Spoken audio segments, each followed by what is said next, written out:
तो the first word is venture.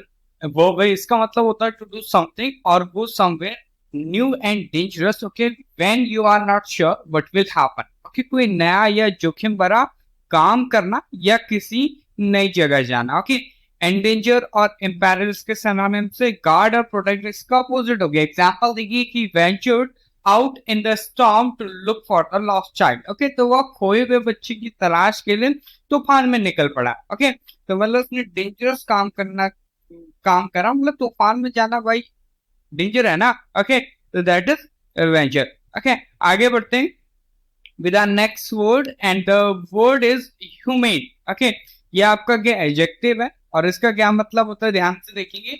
Having और showing kindness और understanding specially to a person और animal that is suffering. सदैव और वीकेंड से आपका सहानुभूतिपूर्ण, ओके, विशेषता कष्टपाती व्यक्ति या पशु के प्रति सहानुभूति दिखाना, मानवीय या फिर आपका मनगोचित। ओके, तो इसके लिए हम जो सरनाउंस देखेंगे वो है क्या, काइंड और आपका बेनेवोलेंट, क्रूएल और इनह्यूमन इसका अपोजिट होगा। एग्जांपल देखिए, जो animals must be kept in human conditions. Okay, तो चिड़ियाघर में जो जानवर है ना उनको मानवीय परिस्थितियों में रखा जाना चाहिए। चलिए आगे बढ़ते हैं। नेक्स्ट है आपका इलेक्ट्रोक्यूशन, या आपका नाउन है, इसका मतलब होता है the action of killing someone by causing electricity और to flow through their body. Okay, तो बिजली से मौत या फिर आपका विद्युत आघात से किसी की मृत्यु, तो that is electrocution.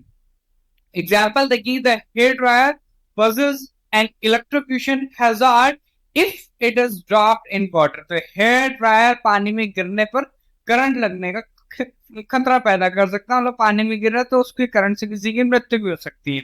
Okay, next है आपका रिफ्रेन। वर्ब इसका मतलब होता है to stop yourself doing something और we get say to not do something, कुछ करने से अपने आप को रोकना या कोई खास काम ना करना। एब्सटेन और फॉरगो इसके सिनोनिम से अलाउ, कंटिन्यू इसका अपोजिट। एग्जांपल देख लेते हैं, please refrain from smoking in the hospital. तो कृपया अस्पताल में धूम्रपान ना करें।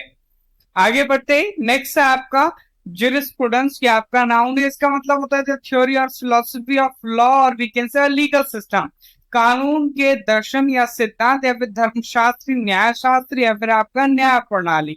लॉ और जस्टिस इसके सिनोनिम से। एग्जांपल देखिए, प्रोफेसर ऑफ जुरिस्प्रूडेंस। ओके, तो न्याय शास्त्र के प्रोफेसर। तो जुरिस्प्रूडेंस मतलब होता है आपका न्याय शास्त्र, लॉ और जस्टिस हम कहेंगे। तो the next word is aggravate, या आपका वर्ब इसका मतलब होता है टू मेक समथिंग वर्स और मोर सीरियस। वर्ब की तरह हम इसे यूज करेंगे, ठीक है।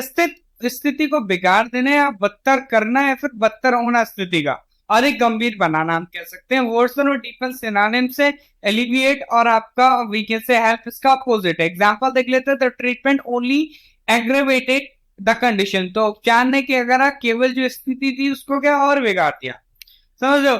नेक्स्ट है आपका मिटिगेट, या आपका वर्ब इसका मतलब होता है to make something less serious, painful और वी कैन से अनप्लीजेंट। किसी बात की गंभीरता, पीड़ा या फिर आरोचकता को क्या कर देना, आदि आरोचकता को कम कर देना।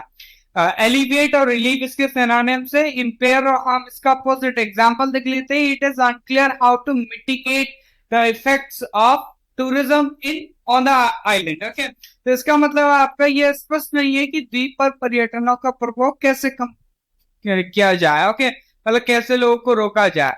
चलिए आगे बढ़ते हैं। नेक्स्ट है आपका क्लेमेंसी, ये आपका नाउन है, इसका मतलब होता है kindness shown to somebody when he और शी इज बीइंग पनिश्ड।